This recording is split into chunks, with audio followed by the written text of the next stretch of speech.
सोने के कलश, एक सामने और एक ये। इस मंदिर के अंदर में 7 सोने के कलश है। इसी मंदिर में 12.5 मन सोने का खम्मा है।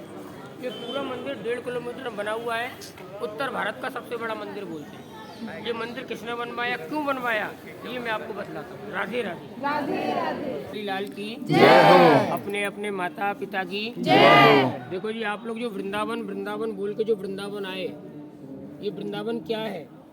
आप लोगों ने श्रीमद् भागवत पढ़ी हो, सुनी हो, तो भागवत के अंदर में वर्णन आता है कि वृंदा नाम तुलसी वन माने जंगल। आज से 6000 वर्ष पहले ये पूरा वृंदावन तुलसी का जंगल था। यह मंदिर, घर, धर्मशाला कुछ भी नहीं था। भगवान का जन्म हुआ मथुरा, पालन पोषण हुआ गोकुल। यहाँ भगवान गाय चराने के लिए आया करते थे। उसके बाद में ये वृंदावन अलोप हो गया, कोई नहीं जानता कि वृंदावन कहाँ है। फिर जन्म हुआ चैतन्य महाप्रभु का बंगाल में। वो 6 गोस्वामी को आदेश दिया, बोले इस वृंदावन की रचना करिए। रूप सनातन गोस्वामी वृंदावन आए, उन्होंने यहाँ तपस्या किया और यहाँ जो देखा कि ये चिन्ह गोवर्धन का, ये वृंदावन, ये बरसाना। उसके बाद में जन्म हुआ स्वामी हरिदास, जो बैजू बाबरा तानसेन के गुरु जी थे। अभी मैं आपको निधिवन नाम का जंगल दिखलाऊंगा, जिस जंगल में आज भी भगवान श्री कृष्ण रात्रि में रास करने के लिए आते। वह रात्रि में लड्डू, पान, दातुन, राधा रानी के 16 श्रृंगार। प्रातःकाल जब दर्शन होता है, लड्डू खवा हुआ मिलता है, पान चबा हुआ मिलता है, दातुन चिरा हुआ मिलता है। सबसे बड़ी बात है तो विश्वासम फलदायक। विश्वास है तो फल है, और विश्वास नहीं है तो स्वयं नारायण आपके सामने आ जाए तो राधे राधे कुछ भी नहीं। परंतु आज कलयुग का इंसान क्यों भटक गया, तो उसका विश्वास ही नहीं। हम लोग आज भागवत कर रहे हैं, सुन रहे हैं, उस सुनने से और करवाने से लाभ क्या है? आज हम लोग भागवत में बैठ जाते हैं तो 10,000 आदमी तो इस पंडाल के अंदर में बैठे हो, ये मेरा गारंटी है कि आप बाहर जाके सबसे पूछना कि पंडित जी ने जो श्लोक बोला है वो क्यों बोला है। उसका अर्थ नहीं बतलाएगा आपको, कुछ सुना ही नहीं उसने। वहाँ किसी ने व्यास जी का कुर्ता देखा, किसी ने व्यास जी के बाल देखे, किसी व्यास जी ने तिलक देखा, किसी ने श्रृंगार देखा। बोलो राधे राधे। बोले ये नहीं। कहीं जा रहे हैं तो किसी की चीज को सुन रहे हैं तो उसके ऊपर मनन कीजिए, तब तो उसका आनंद है। खाली यहाँ से सुना और यहाँ से निकाल दिया तो फिर वो बेकार है। तो स्वामी हरिदास जी ने उस जंगल में 12 वर्ष तपस्या किया और उस जंगल से 2 मूर्तियों को प्रकट किया। वो 2 मूर्ति कौन कौन सी हैं? बांके बिहारी जी और वृंदावन बिहारी जी। अब ये बांके बिहारी जी कौन है, वृंदावन बिहारी जी कौन है? आप लोगों के यहाँ कथा होती है, सत्संग होता है, आप लोग किसकी जय बोलते हैं? बांके बिहारी। वृंदावन बिहारी जी की बोलती है आपके यहाँ जय। बांके बिहारी जी को कब बोलेगी? जब 10 बार वृंदावन बिहारी जी का नाम आएगा तब 1 बार बांके बिहारी जी का नाम आता है। अच्छा। बोले ऐसा क्यों है? बोले बांके बिहारी जी हैं भगवान श्री कृष्ण, और वृंदावन बिहारी जी हैं कृष्ण के बड़े भाई बलराम, जिनके नाम से ये पूरा गांव बसा हुआ है वृंदावन। क्योंकि भगवान यहाँ से जब द्वारका गए तो अपना नाम और अपना रूप अपने बड़े भाई बलराम जी को दे दिया। आज उनकी कृपा से एक पूरा वृंदावन धाम बसा हुआ है। परंतु इस वृंदावन में पांव रखना भी इंसान के लिए सबसे बड़ा पाप माना जाता है। बोले क्यों? बोले आप लोग कहाँ से आए जानते हैं? आप कहाँ से आए आप लोग? हिमाचल से। हिमाचल क्या है? देवभूमि। और जहाँ घूम रहे हैं ये क्या है?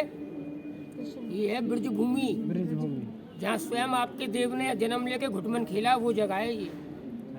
और ये मिट्टी वो है जिस मिट्टी को भगवान ने अपने मुख में खाई है। परंतु हम लोग जानते हैं कि वर्ल्ड के अंदर में कहीं भी जाना, कहीं भी किसी का लेख नहीं है कि भगवान ने ये मिट्टी अपने मुख में खाई है।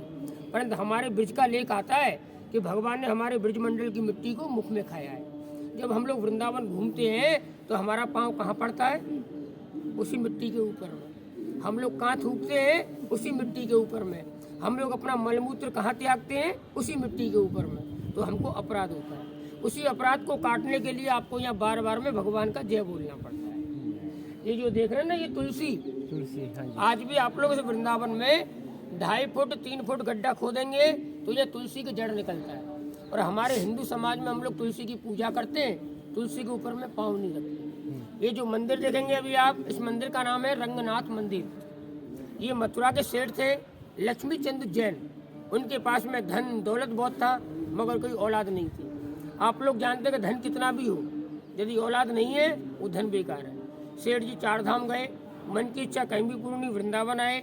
गुरुजी से बोले सब कुछ दिया है मगर एक औलाद नहीं है।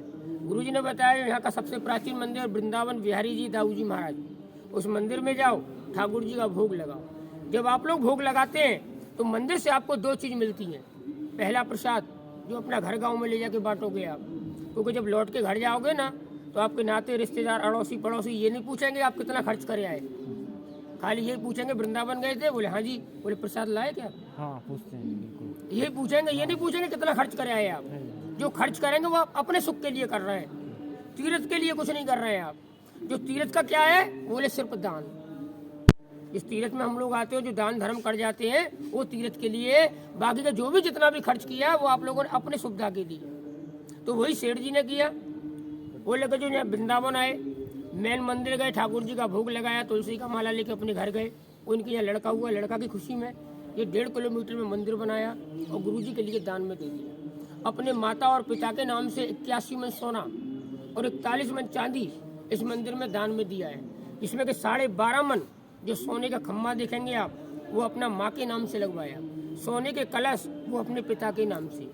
बोलते जाएंगे वृंदावन धाम और करेंगे पूज्य अपने माता पिता का नाम। हमारे माता पिता हमसे यही आशा करते हैं कि हमारे घर में कोई सुपात्र बेटा बेटी हो, वृंदावन जाए और मेरा नाम करे, क्योंकि माता पिता का नाम करने की 2 जगह है।